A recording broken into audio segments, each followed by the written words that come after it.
Let me take you back to 1895. Fueled by imperialism, the first recorded landing happened in Antarctica, the last continent to be mapped. A race began. Several imperialistic powers wanted a piece of that pie. But Antarctica isn't quite the other land masses the Europeans took. There is something quite weird about the seventh continent. Check it out. That's Mary Bird Land. And what makes that inhospitable area so fascinating is that no sovereign nation has claimed ownership of. This is what is known in international law as terra nullius, or nobody's land.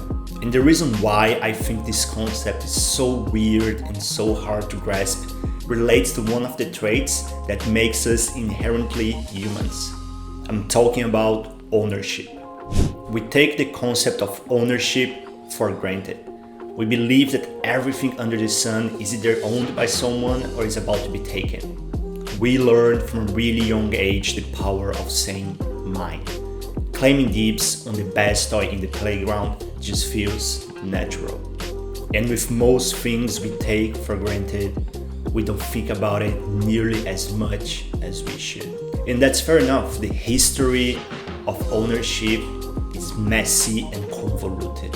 How many people had their lives destroyed under proprietorship claims? How many atrocities have been committed against humanity under false claims of rightful ownership?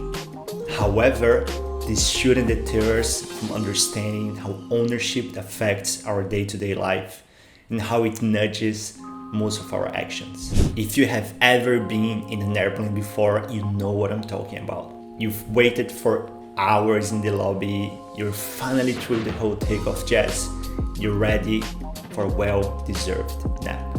And before you can close your eyes, someone reclines their seat right onto your knees. It's infuriating, right? You got the first. That whole space, that whole segment belongs to you. What about if you want to open the foldable tray and use your laptop or just eat something? But what about the opposite? Let's say you're equally tired. You really need to rest. You decide to recline your seat and take a nap. It's in your rights, right? The backrest belongs to the seat. It's attached to it. The reclining button is right there. So who gives the other passenger the right to complain? Or even worse, to do this? So who's right? During the whole flight, who owns that space? James Salzman and Michael Heller explored this and other extremely interesting and instigating factoids in their book, Mine. And there's a catch here about who owns that disputed and controversial seat space. On one hand, whomever is behind the seat can claim ownership of that space because they got there first. First come, first serve. On the other hand, whomever wants to recline can claim they own that space by attachment. The backrest is attached to the seat. They both rightfully own that space in their own manner. That makes ownership here ambiguous. And that's ambiguity by design.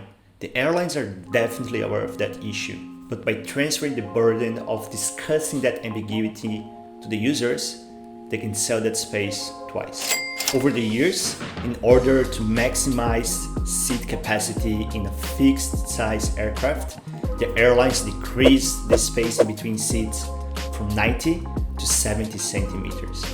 And we felt that on our knees. The scarcity that these companies created to maximize profit are fueling our own internal conflicts 10,000 meters above our heads. Like it or not, ownership design affects our lives in so many ways. Humans will always respond to incentives. And if we embed our inherent biases when designing such incentives, we can cause a lot of harm. These rules of ownership are defining winners and losers.